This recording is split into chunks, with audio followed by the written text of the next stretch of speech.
How to unlock chat in Roblox on Windows 11. This tutorial shows you how to enable chat if it's currently restricted on your account. First, open your browser and go to roblox.com. After that, sign in to your Roblox account. From there, click on the gear icon at the top right. At this point, click on Settings from the drop-down menu. In the next step, click on the Privacy tab. Following this, look for the chat option under Contact Settings. Once done, check what it's currently set to, since chat may be restricted to friends or no one.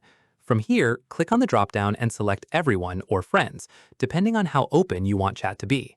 At this stage, keep in mind if your account is registered as under 13, certain chat options are automatically restricted by Roblox's safety settings and can't be changed. Keep in mind, age settings are tied to your birth date on file, so chat features may stay locked regardless of privacy settings if your account falls into that age category. Finally, click Save to confirm your updated chat settings if you were able to change them.